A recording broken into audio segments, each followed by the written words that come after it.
the Fantastic Tutor, and in today's tutorial we'll be taking the last tutorial on the course ENT102, and I don't mean literally the last, definitely. We have 3 study models we're following, so this is the very first stage we are concluding. We still have about 2 other phases to go. Now, we'll be going through, the rest of the course material tonight, and I am very optimistic that we should be able to cover everything tonight. So, with this being said, let's up straight into it. Now we have okay, we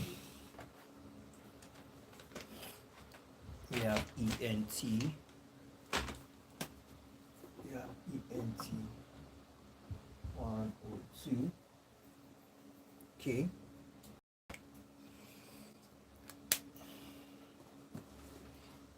ENT102. All right, just a moment.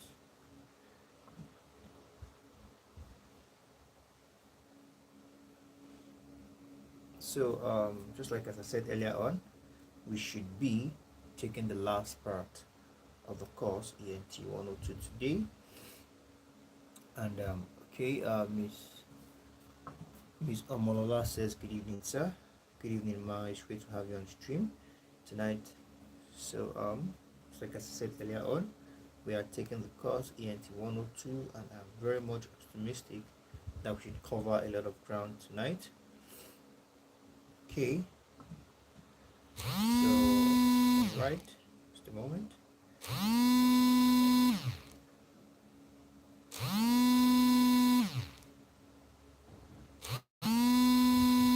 Okay, so we have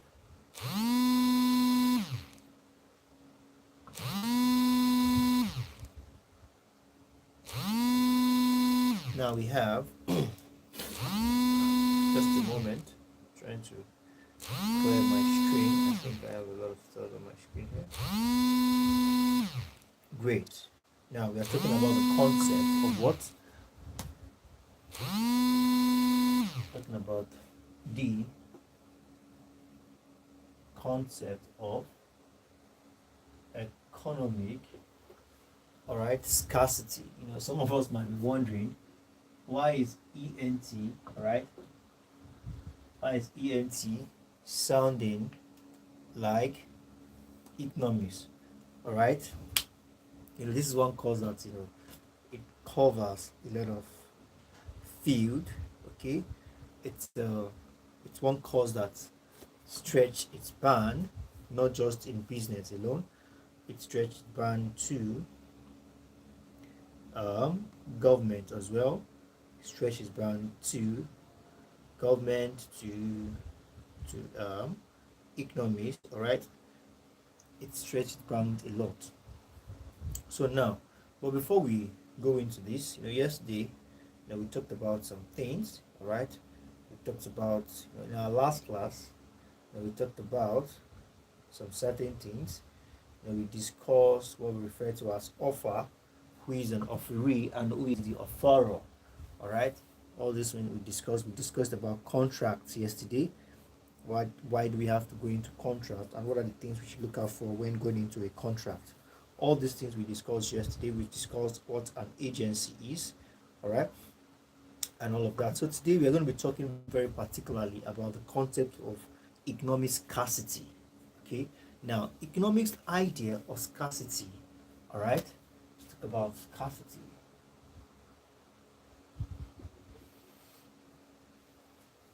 Now the economic idea of what? Scarcity. All right, centers on the relationship between a society's need and wants and available resources to satisfy them. All right, is what concentrates. Okay, is centered on the relationship. All right, centered on the relationship. Okay, centered on the relationship between the society needs and wants. Right,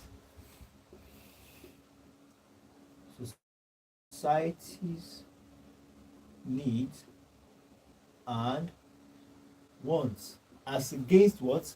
As against the available resources to satisfy them. As against the available resources to satisfy them. All right. Now, scarcity, the economic idea of scarcity is centered on what? The relationship between the society and the relationship between the society needs and wants, and putting into consideration the available resources, all right, to satisfy these needs and wants. Now, in essence, economics argues that whereas needs and wants tend to be unlimited, the resources which can be used to meet those needs are, all right, the resources which can be used to meet needs and wants are what? Finite, all right, as much as wants and needs are, all right, unlimited. Okay, now the what this now as much as wants and tend to be unlimited, now the resources which can be used to meet those needs and wants are what? Finite. Okay, required resources are or is finite. Okay, required resources. Okay, the required resources are actually finite. When it says that it doesn't matter how unlimited the wants or needs are, the available resources are always finite. Now we have that as that. So now from a societal point of view, the existence of economic scarcity poses three serious problems concerning resources. All right, the existence of what? The existence, according to who? According to the societal point. Okay, according to the what? Societal point. According to the societal point, the economic what? Scarcity poses three serious problems. All right, three serious problems. One, two, three. One, two, three. Okay, now these problems are what to use the available resources for, that is, what goods and services should be produced or not produced with the resources. Secondly, how best do you use these available resources? All right, they are unlimited ones and we have just limited resources. So the second problem is how best to use the resources. All right, for example, in what combination, using what techniques and method. And the third one is how best to distribute the goods and services produced, right, to get what, how much and on what basis. Now let's take this out, meaning that what to produce, okay, meaning that what goods and service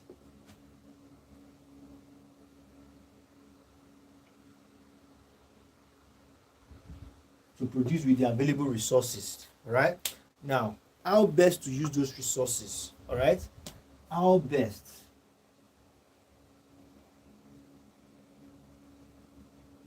method, we have techniques, okay, and we have approaches. Now what is the best method to apply? What is the best technique to apply? What is the best approach, or what are the best approaches to apply in order to what? How best to use the limited resources. All right, and thirdly, we have how best to distribute the produced. Distribution, how best to distribute distribute. Okay, now let's agree that we have been able to figure out what to produce and how best to use and how best to carry out the production. Now you also have to think of how best to what distribute, on the basis of who gets what and on what basis. Has to do with who gets what,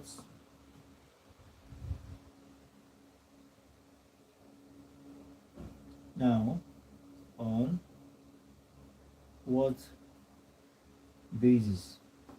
Okay, who gets what and on what basis. So now according to the societal point, now this scarcity that economists here is talking about has given three, has paved road for some three serious problems, and these are the three problems. All right, the problem of how to produce, the goods and services to produce. All right, Ms. Blessing. Okay, Ms. Blessing said the second one is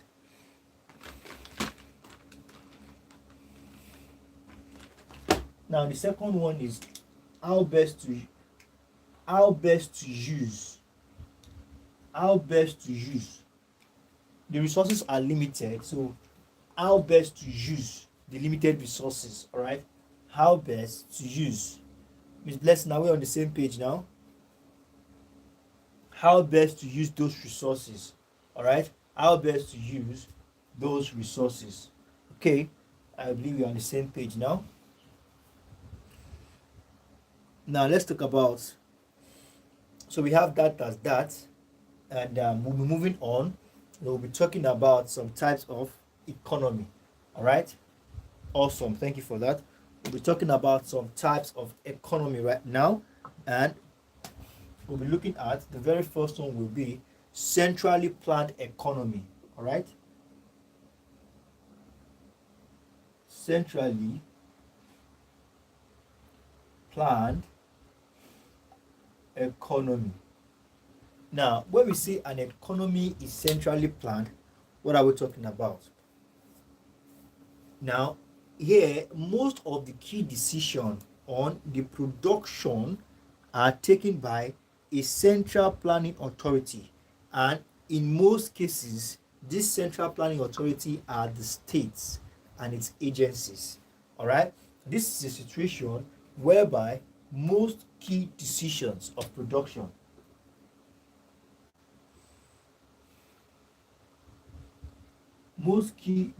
decisions of production, all right, is being taken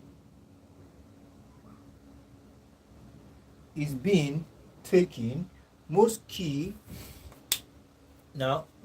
decision of production is being taken by a central planning authority. The keyword here is central planning authority. All right, most key decisions on production is being taken by a centrally planned authority, which most cases is the state and its agencies. All right, so now the keyword here is we have central planning authority, all right, done by the state and what its agencies. Production. All right, so we have that as that. I believe that is clear enough. Okay, now let's proceed. We also have what we call the free market economy. Okay, let me erase some part of the board so we can I erase? I think somebody was cautioning me yesterday that I should not just erase. I should always ask, and I should find out whether I'm to erase from the top or the bottom. So I want to erase. Please, can I go ahead?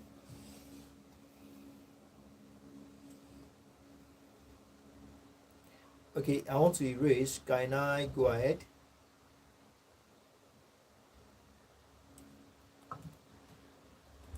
Okay, I think I should wait a moment. Okay. Okay. Okay, let's erase 10. We don't have much time. No, we can't spend all day. So let's proceed.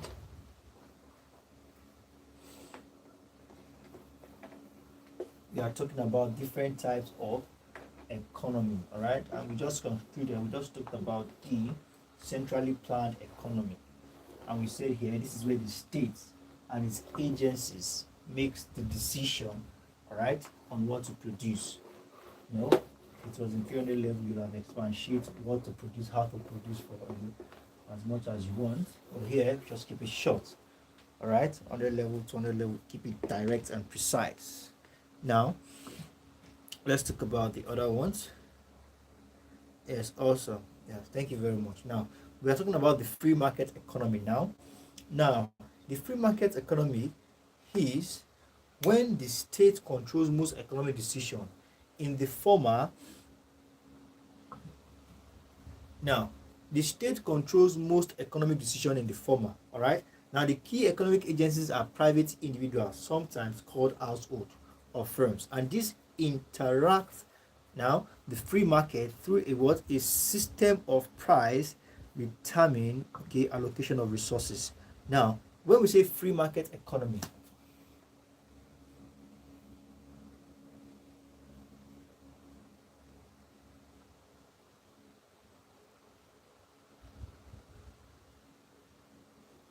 now when we say free market economy, unlike the centrally planned,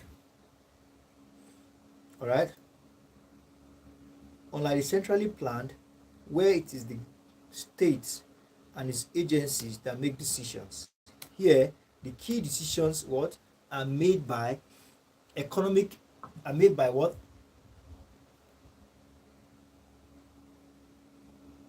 private individuals. All right, is when economic decision is made by private individuals, sometimes referred to as household.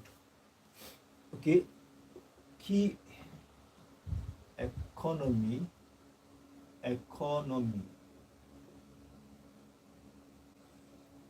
decision is made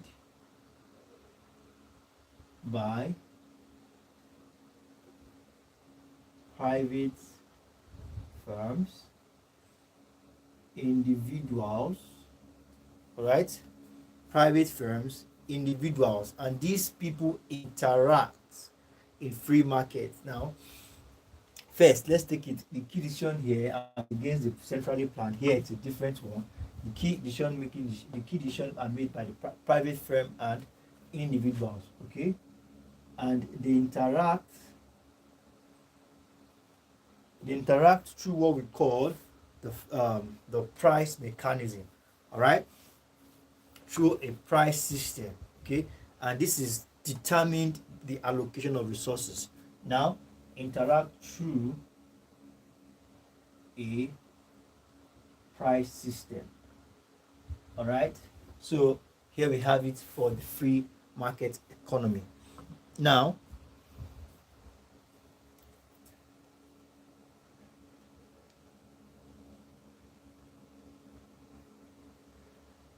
so we have that as that. Now, let's look at some economic conditions. Okay, there are sometimes, there is what we call changes, all right, changes in economic activities, and these changes are caused by some series of factors. Now, these factors, we are going to quickly look at them, series of conditions. Now, let's first look at the one called inflation. All right, this is what affects inflation, economic activity, just one among several other. Now, when we say inflation here is usually defined as an upward and persistent movement, all right, upward and persistent movement in the general level of price. Upward and persistent movement in the what? General level of price. Inflation, upward and persistent movements in the general level of prices. All right, okay, over a given period of time. It can only be characterized as a fall in money value. All right.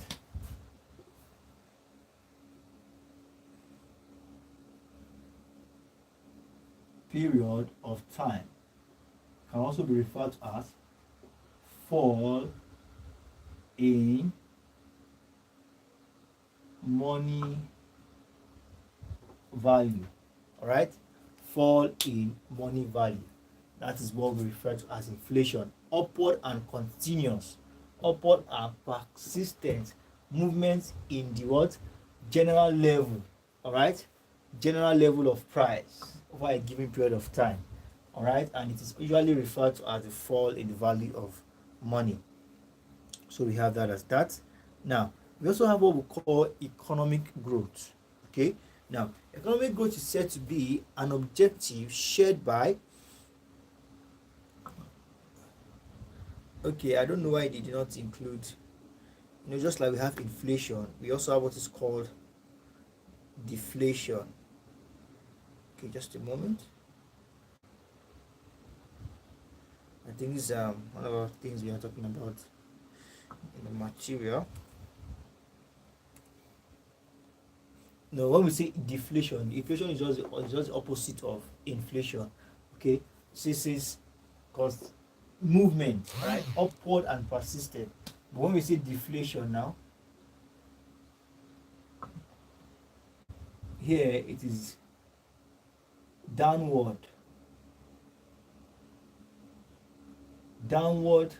and persistent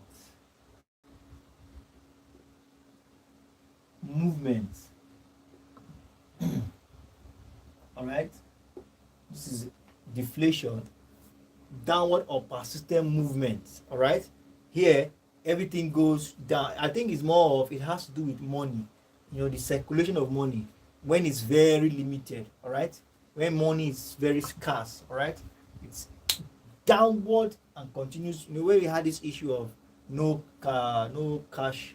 All right, when there was no money, in circulation, we can refer to that time as deflation, where we had continuous downward, all right, movements in general, not price now. All right, I've never seen a situation whereby price goes down in this country, it always going up. But in a situation whereby we don't have enough money in circulation, I think that is for deflation. That was why it was not even included, but just this opportunity to just talk about it.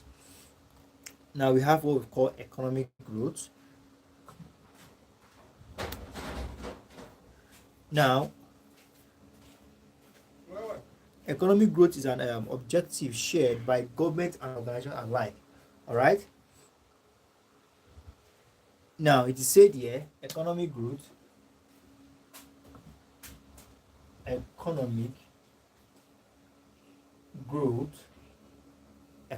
here is said that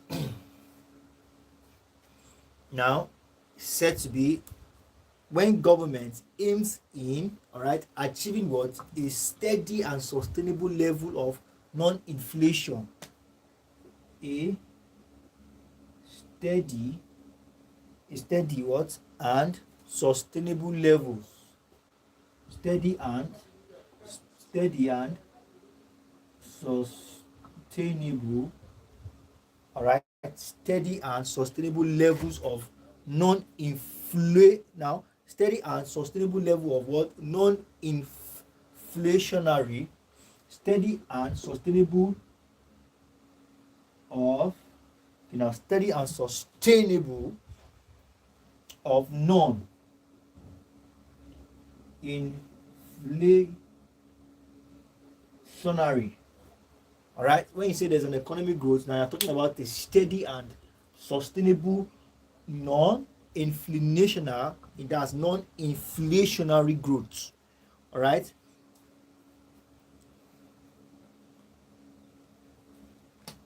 steady and sustainable of non-inflationary growth of an economy. It's all about stability. When there's stability in an economy, the economy will definitely grow. All right, what causes what usually opposes growth is usually this issue of inflation and deflation. All right, so it's usually like that. Now, it must not be too high, it must not go down too much as well. All right, now we have unemployment. Unemployment is also one of the things that do not, unemployment is also one of the things that fight economic growth, and unemployment has to do, now in most economic states or in most democratic states, all right, we have the goal of full employment is no longer part of political agenda, which is quite unfortunate.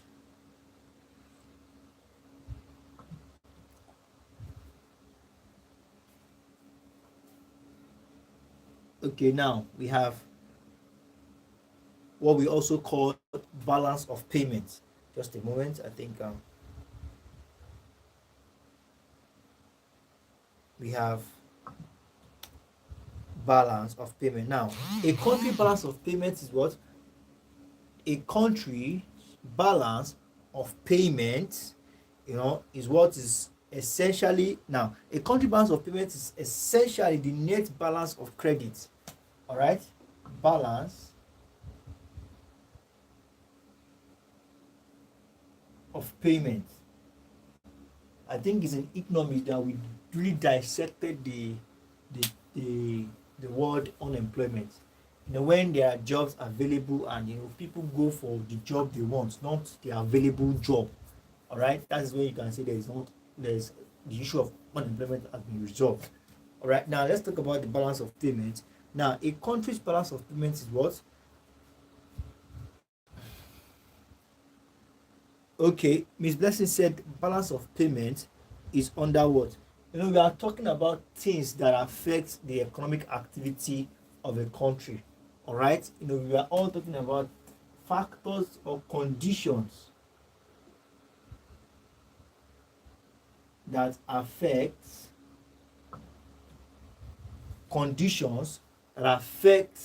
economic activities. All right, factors or conditions that affect economic activities. All right, so one of them also we have the balance of payment. All right, now balance of payment is what we refer to as the net balance of credits. All right, net balance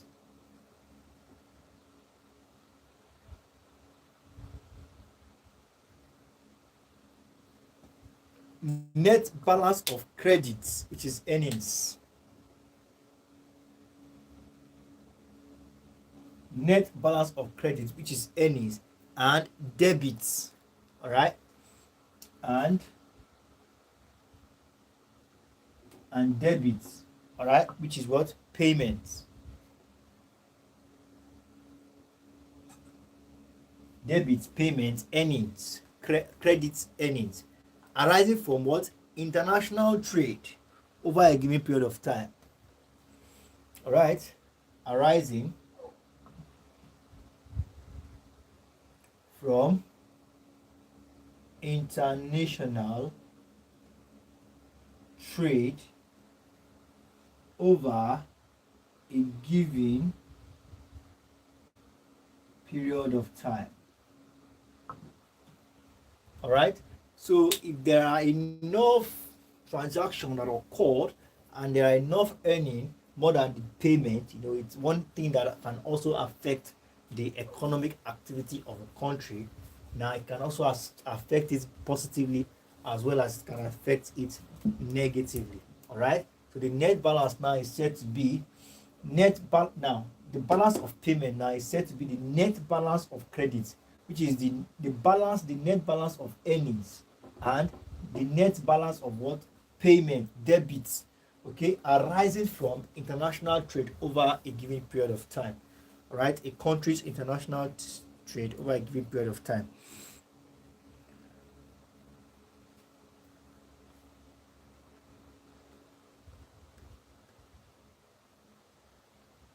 And in a situation whereby, let me get some other shade of. Now, in a situation whereby we have credit exceeds. Now, if credit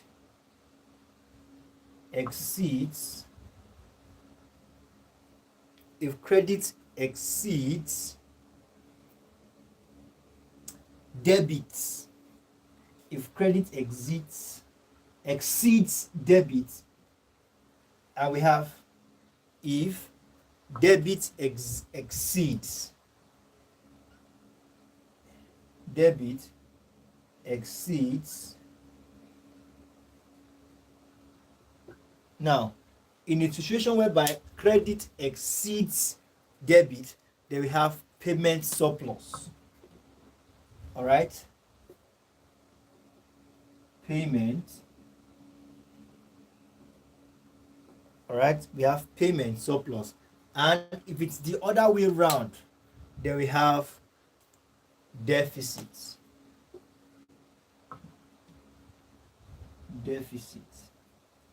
Okay, if it's the other way around, it is deficit, but if it's payment, it is credit that exceed debit, and it is payment surplus. So we have that as that. Now let's proceed. Okay, should I go ahead with erasing the whiteboard?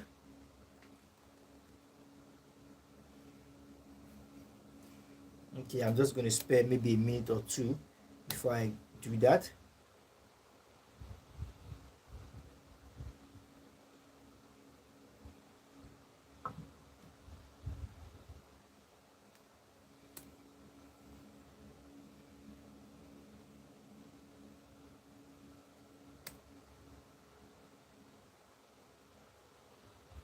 So now let's proceed. Okay, let's proceed.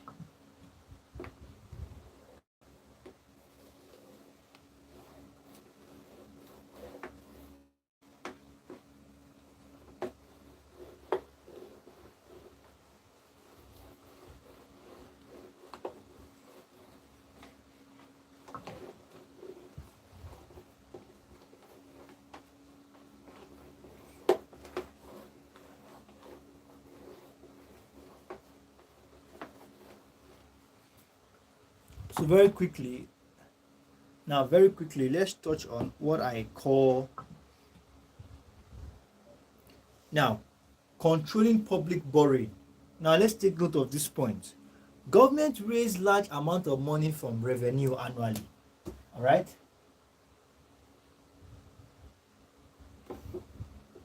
Government raises large amount of money from where? From revenue annually, and it makes its money mainly through what?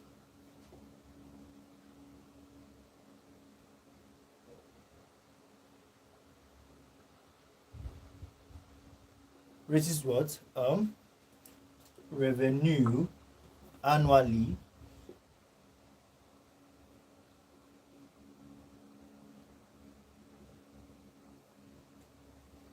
government raises revenue large amount of it annually through what we call taxation. All right, through what we call taxation, and use this income, spend it on wide variety of what? Public goods and services. Now, where annual revenue exceed government spending, mean that the money government realizes, if it's more than the one that he has spent, just in the case of the net, right? The net spendings payment, here is also referred to as surplus, occurs and exceeds often repay past debt. All right. When government makes so much revenue that exceeds the payments of government, we refer to this as surplus. Okay, that's a budget surplus.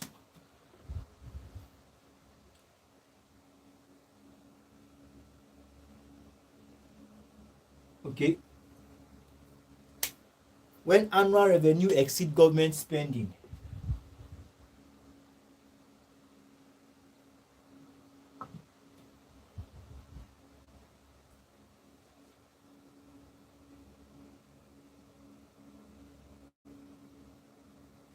exceed governments. In a case like this, government will use this surplus to repay past debts. All right. Now, a stable exchange rate.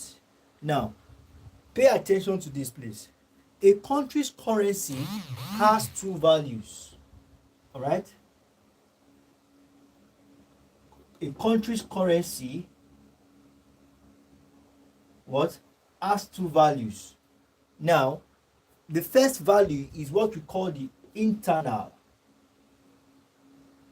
and we have the external. A country's currency what has two values. We have the internal and the external value. Now, the internal value here is expressed in terms of goods and services it can buy. Hence, it is affected by what? Changes in domestic price. the capacity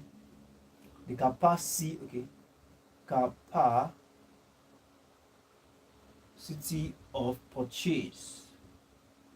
All right, so it is affected here by change in domestic price.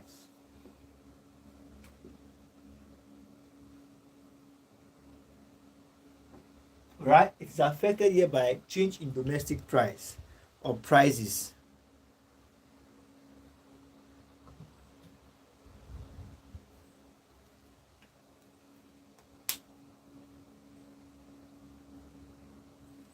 Okay, so we have that as that.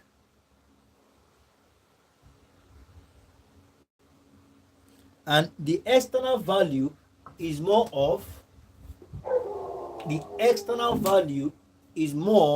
of its capacity in the without the capacity of purchase, without the territory, all right, territory of the country. All right, it's opposite each other. Here it's affected by domestic price, but here it is affected not by domestic price but international. Oh, so sorry about that, Miss Omolola. You can always come back to watch the video. All right, so we have that as that. Now let's talk about fiscal policy. Fiscal policy. Okay, now the fiscal policy involves the use of changes in government spending and taxation in order to influence the level and composition of aggregate demand in the economy, given the amount involved is clearly as important. Now this is just it. When it's fiscal policy, is one tool government used to control, all right, is one tool government used to control the circulation of money, all right, the fiscal policy, all right. Here, and government does what? Change. Now government changes now involve use of changes in government spending and taxation to influence the level of composition of aggregate demand in the economy. All right, basically it is just used to control. Now this is a tool, all right,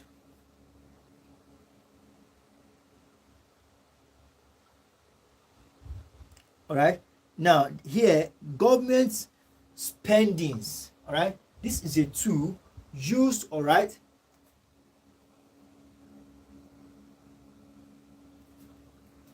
this is a tool used to control, all right, to control government spendings and taxation.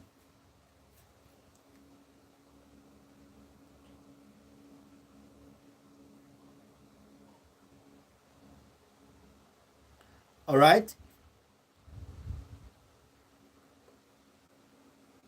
now this is a tool, all right, it is a tool used, all right, used to what?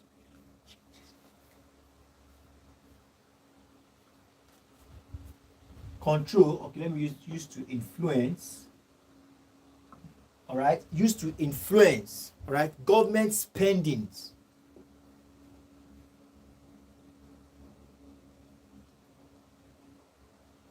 and taxation.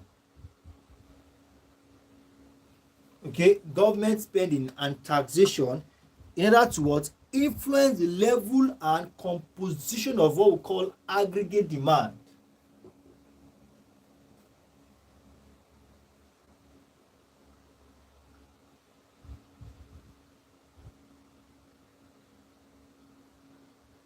Aggregate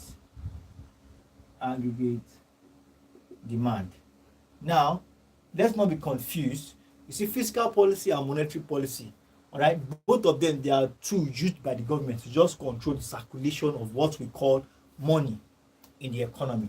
Now, it's just that one does, one is just like micro and macro, whereby one is a bit niche down and the other one is more larger. So when we take fiscal policy is a bit larger and versatile than monetary policy. Now, monetary policy says, okay, monetary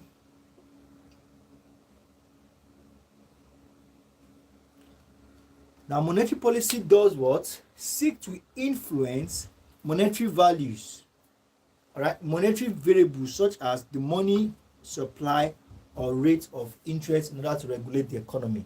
All right, also a tool to regulate the variables.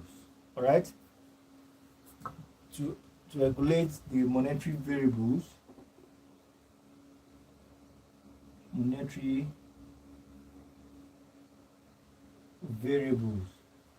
to regulate monetary variables such as money supply or rate of interest. All right, money supply or rate of interest. Okay, money supply or rate of interest. So we have that as that. Now let's proceed.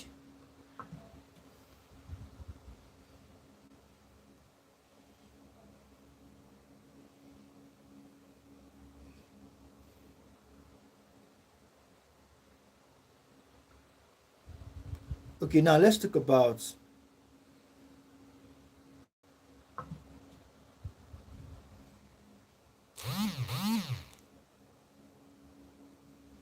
let's quickly talk about innovation and technology.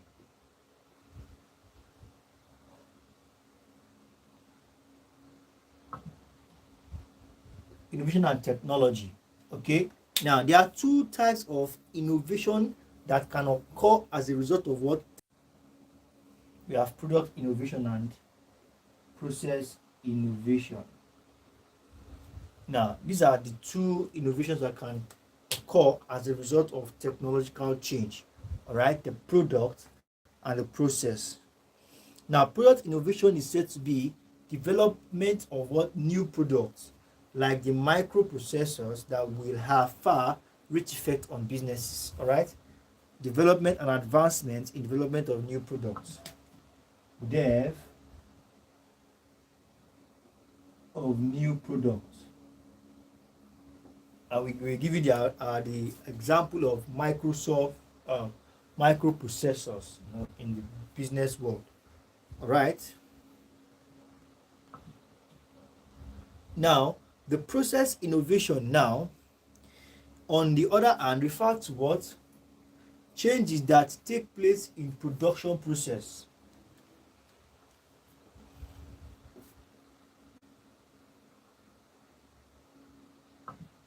That take place in the what? Production. Now we have that as that. Now there are some limits. Okay, there are some limits to technical changes. All right, so let's just look at them.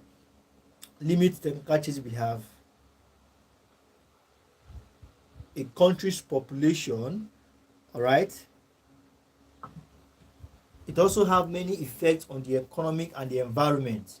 All right, uncontrolled can lead to problems. All right, now things like high levels of unemployment or exhaustion of natural resources, okay, all these are potential problems to what we refer to as technological changes. All right.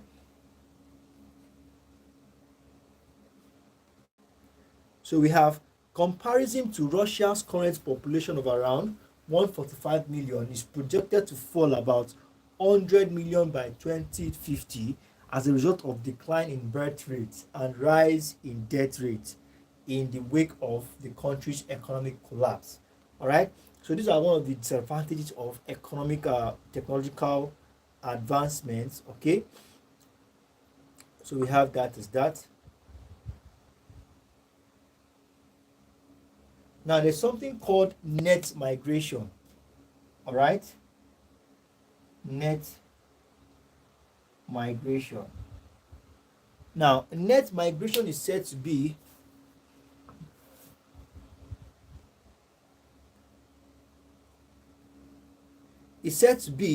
when people, now the movement of population within a country.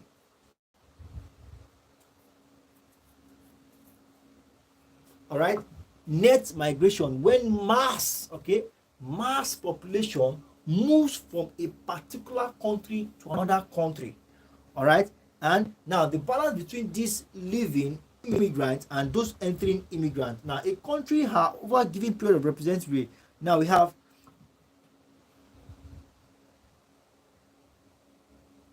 we are talking about the technological changes. All right. And we have things like innovations in technology, innovation and technology, and we said something about the product and innovation, something about the process innovations.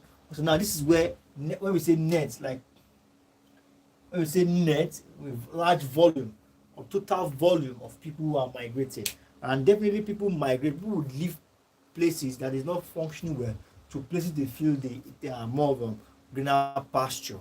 All right. So we have that as that.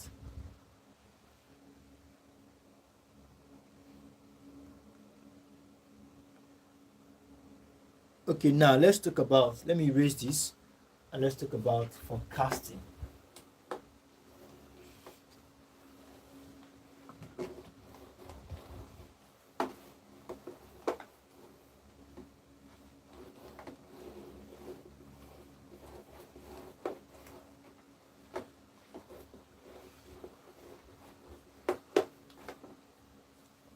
Now, when we say forecasting, what are we talking about?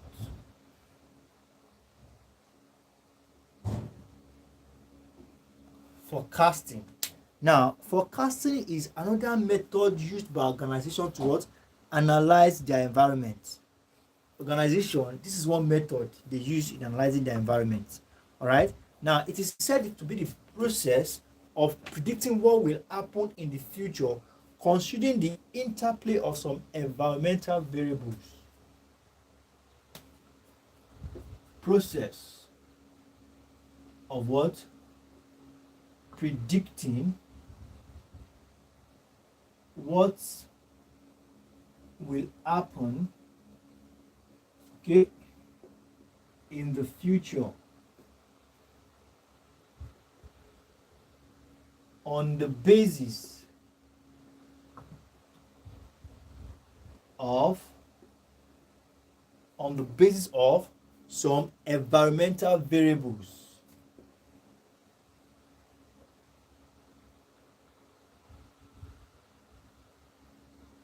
Okay, on the basis of some environmental variables.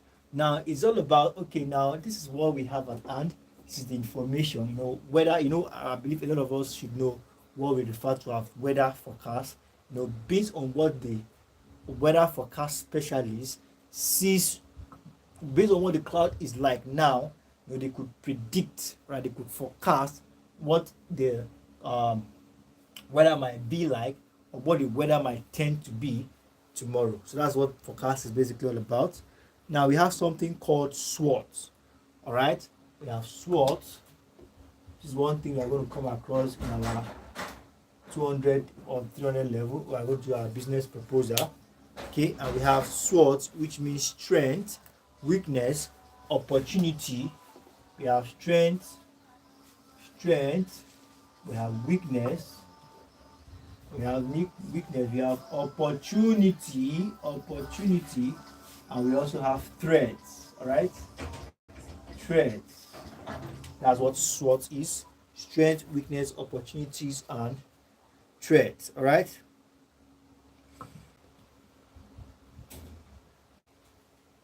So we have that as that.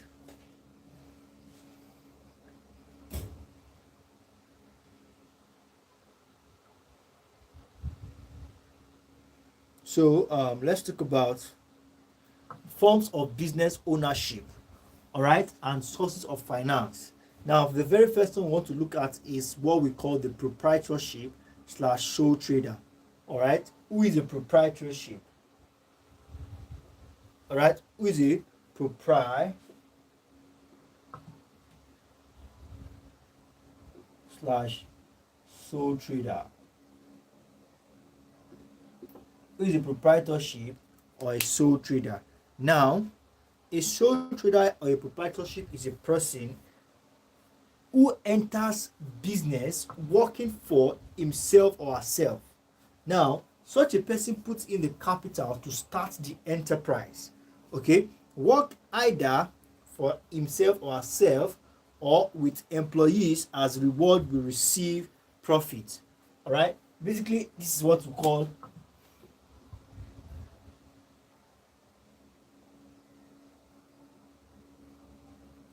a one-man business. All right, it can also be referred to as when an individual, okay, a sole trader, just like I said, a sole trader is somebody who enters business working for him or herself. All right, put in the capital to start the enterprise.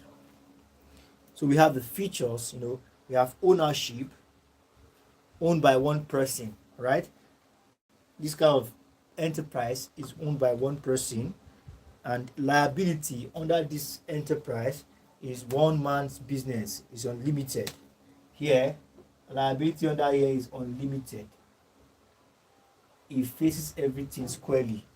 All right, source of capital, okay, from fund, right, personal saving, intended capital, credit borrowing, or relatives and bank. Okay, fund from personal savings, loans, grants from families and friends. All right, we have that as that.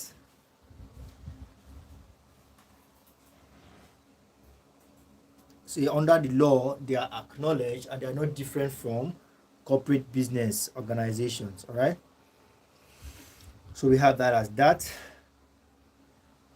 And on this note, I think we will call it a wrap.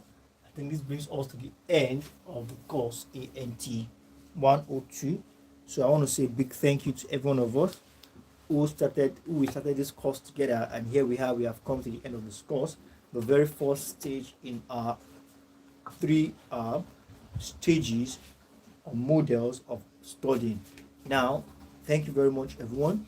Let's do well to bring our notes up to date, submit them to our respective classes, and look forward to seeing you in subsequent tutorials. Bye-bye.